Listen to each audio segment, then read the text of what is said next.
Kalau kalian pikir Porsche Panamera kemahalan, nggak usah khawatir. Ini ada Geely Xingyao 8, ini adalah full size saloon dari Geely. Bentuknya udah keren, detailnya kayak gimana, kita kulik aja. Siapa tahu mobilnya bisa datang ke Indonesia. Yuk!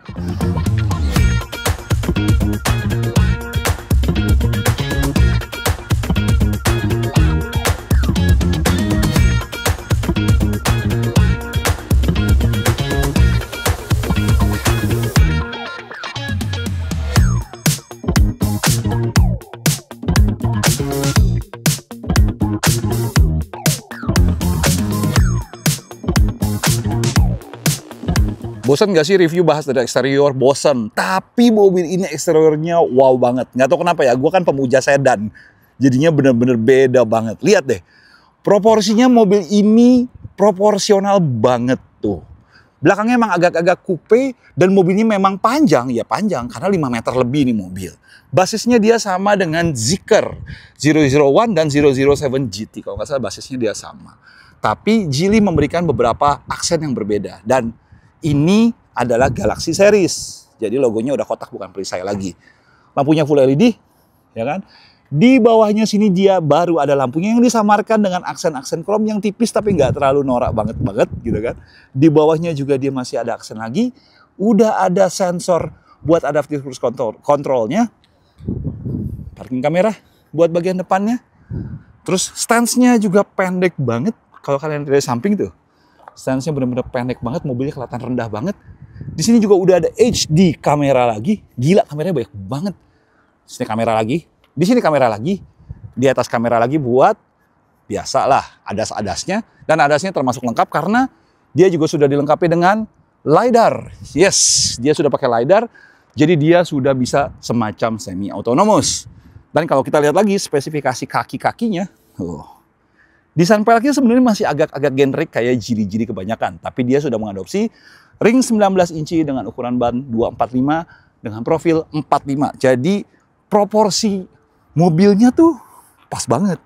Gue biasanya nggak terlalu suka sama mobil Tiongkok karena proporsinya biasanya aneh. Tapi kalau mereka bikin sedan, entah kenapa it works. Tuh lihat kan?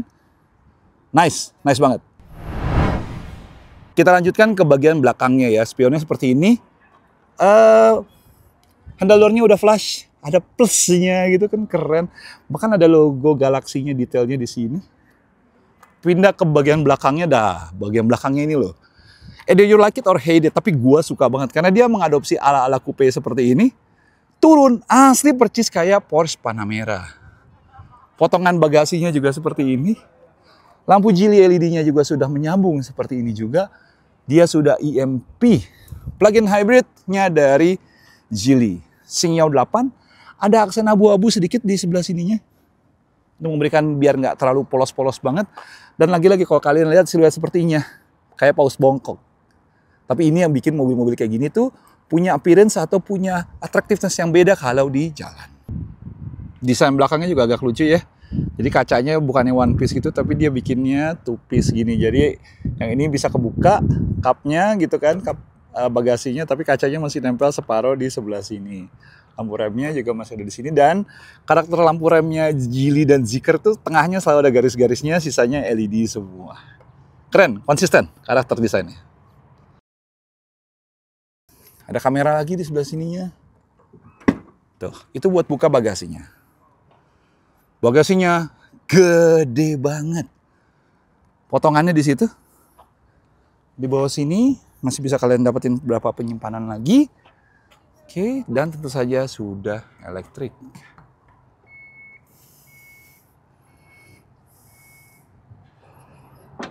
Sekarang kita lihat interiornya. Seheboh apakah?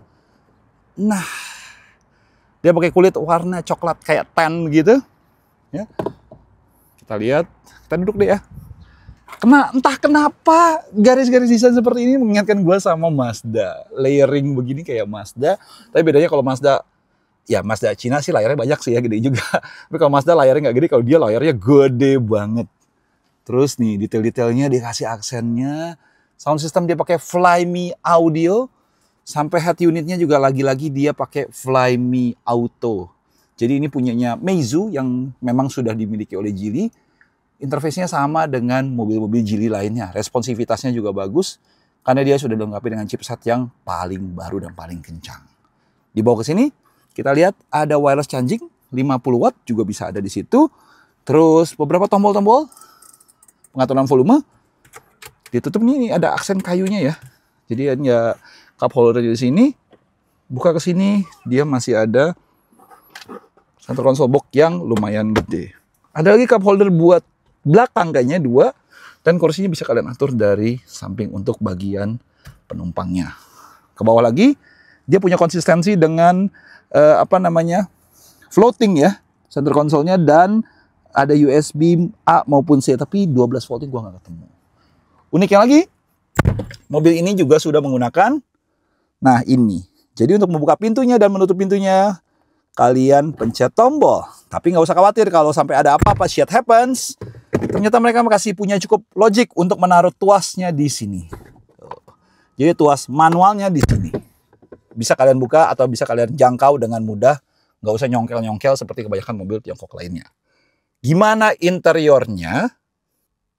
Nah, kita lihat lagi setirnya seperti apa. Setirnya sebenarnya mirip-mirip sama Galaxy series lainnya. Dia perbedaannya ada di warna kulitnya. Detail-detailnya juga masih sama. Bahkan sampai instrumen panelnya juga sama persis. Tambahannya lagi, gue nemuin di mobil ini kalian masih bisa dapetin yang driver assistance-nya di sebelah sini.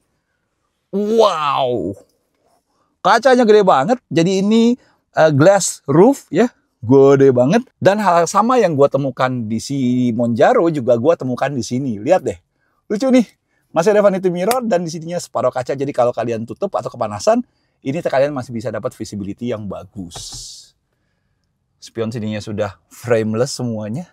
Cakep juga. Dan overall kabinnya sendiri kerasa lega dan memang lega. Karena mobilnya sendiri 5 meter. Kita lihat bagian belakangnya. Yuk. Ini baris keduanya. Si E8. Bukannya agak beda ya kalau di depan tombol. Kalau ini dia tuas gitu. Dan ini sebenarnya masih mekanis. Cuman enak aja dan dikasih tombol yang bagus banget men. Gila bener-bener bagus banget. Lega ya. Kita coba masuk ke dalam. Ini memang tadi posisinya agak terlalu ke depan. Sebenarnya legroomnya nggak sampai istimewa-istimewa banget, tapi ini masih bisa maju ke depan lagi. Masih bisa kayak sorongin ini ke depan lagi, jadi biar kalian bisa dapetin posisi yang enak. Dan lucunya adalah, kita tutup.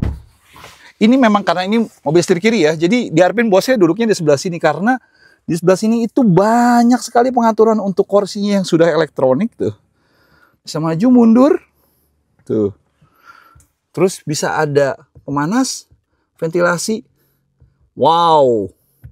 Ini emang dibikin buat para bos yang maunya duduk di belakang ya. Lihat ya. Kita coba ya. Kita majuin dulu depannya. Biar seenak apa kita. Aduh, ini udah mentok. Kalau itu dimajuin full, legroom kita dapat segini. Headroom sih memang agak ngepas ya karena dia agak coupe. Dan ini kursinya sudah massage karena ada yang nanjak-nanjak di belakang gua ini. Ini kalian bisa atur massage-nya di sini. Kalian bisa atur ventilasinya dan heaternya di sebelah sini. Tengah sini juga kalian masih bisa dapetin. Ups, maaf, buka. Gede banget. Masih ada console box di sebelah sini. Dan masih ada. Gua agak bingung ini mobil cup holdernya banyak banget ya. 1, 2, 3, 4, 5, 6. What for gitu loh. Lu mau beli kopinya banyak kali ya, jadi bos stres. Kisi-kisi AC juga masih kalian dapetin. Dan USB-A maupun USB-C di sebelah sini.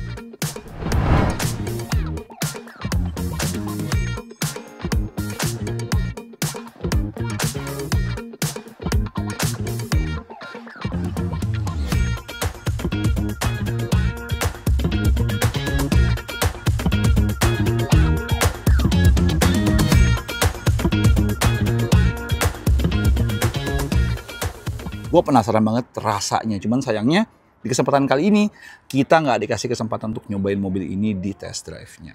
Sayangnya, padahal saya suka sedan.